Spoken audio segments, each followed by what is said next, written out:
nag-challenge kay Cap kanina. Baka naman daw, Cap. Tandang-tanda kita. Anyway, kaway ka muna kay Cap diyan. Hello, Cap. O, pinakabahan ka pa ba? Actually, hindi naman. O, kabahan ka. I'm confident. Anyway, kabahan ka mamaya. Char. Naka-reserve pala ha, kay Cap ha. Anyway, I'm just taking this moment easier for you. Pick a lucky number for you tonight. Number 2, my favorite number. Number 2. Number 2. Okay.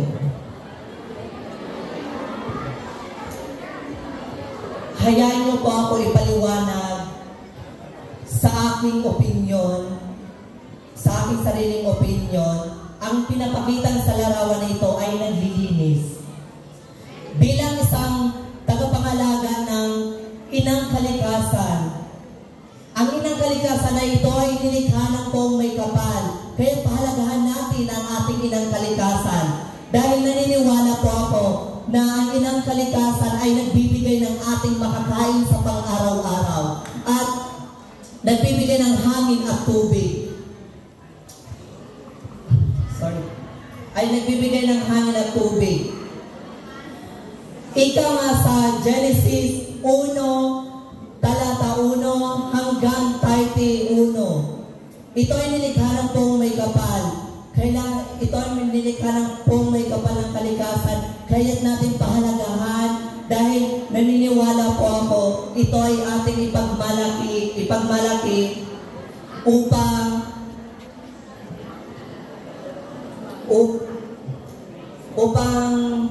may susunod na henerasyon ng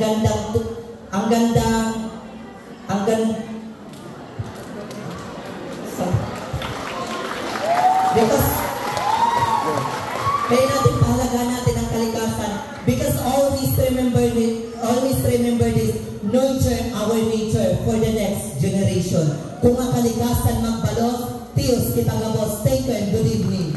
Well, David, you made it. Candidate number 7. Tama ako, 7? Okay, anyway. So, ayun, naitawid niya ng bongga pa rin ang kasagutan.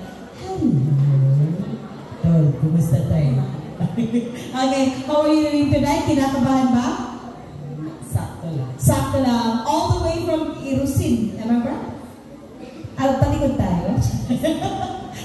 Okay, so hindi na masyadong kinakabahan. The moment is here for you. Are you ready to pick the lucky number?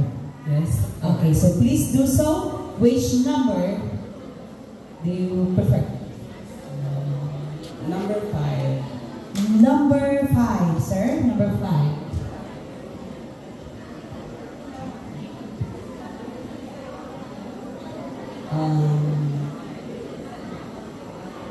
We can see in the picture that the boy is planting a tree.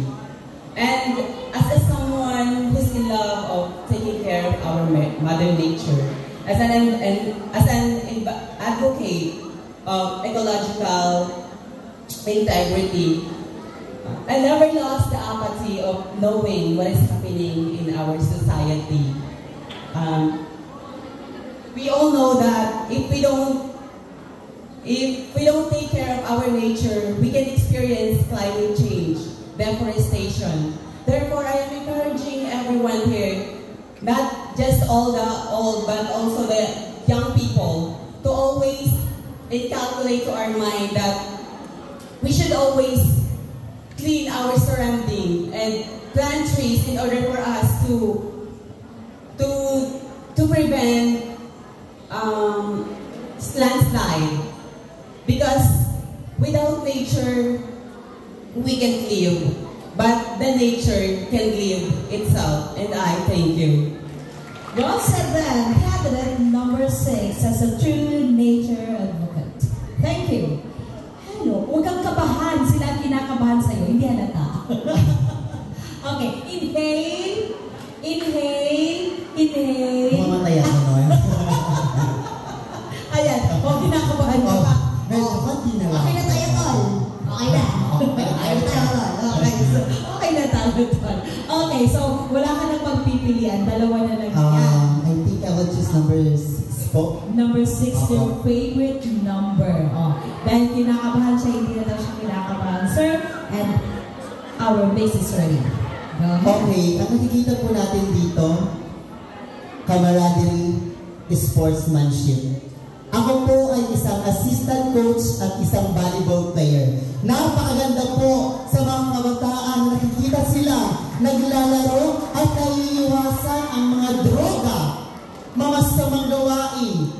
Ladies and gentlemen, the people of Biton, lalo na po sa mga kabataan, iwasan natin ang masasamang gawain. Mag-focus tayo sa sports, lulusog na tayo, malalayo pa tayo sa kamamakan. Yun lamang po at maraming salamat.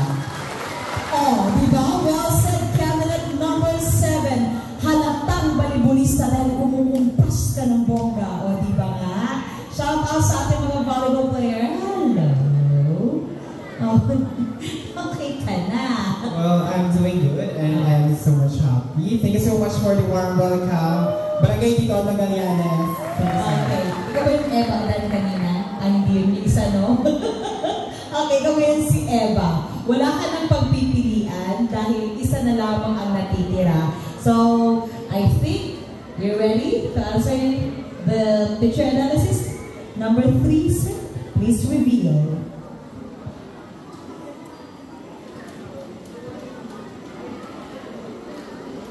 Alright, ladies and gentlemen, we as a human being, as we always incorporate our life experiences, it is being normal for us to face numerous of challenges, silent battles along our ways, for us to be able to be the best version of ourselves, and for us to be able to be the best person that we can be proud of.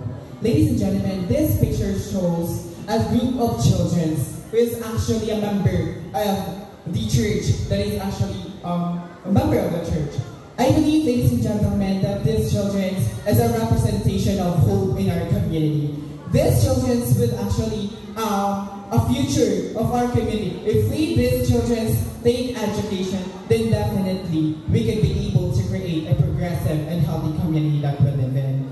I believe that education is one of the powerful reason for them to be able to have a great opportunities and great future. Thank you so much and good evening.